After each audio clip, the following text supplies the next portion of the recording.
সীমাবদ্ধতা কোনো ডিসিপ্লিনের মধ্যে হয় না।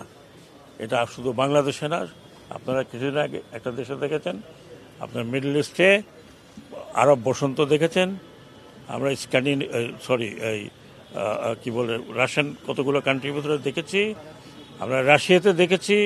এটা হয়, কিন্তু আমাদের মতো দেশে গরিব দেশ, অত্যন্ত গরিব দেশ, এই গরিব দেশের মধ্যে এত আমরা খুব উঁচু উঁচু দেখাচ্ছি, আমরা হিয়া তিয়া হিয়া। এখন আপনি দেখেন যে 2টা মেট্রো রেলের স্টেশন ভাঙা হয়েছে, এখন মেট্রো রেল চলছে না।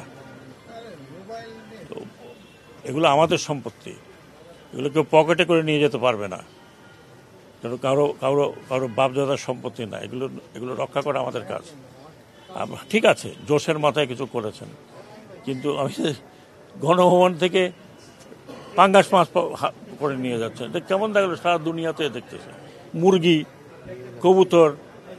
কিন্তু আমরা তো আমরা সোফা সেট, ওগুলো বোধহয় আমার ফেরত আসছে শুনছিলাম।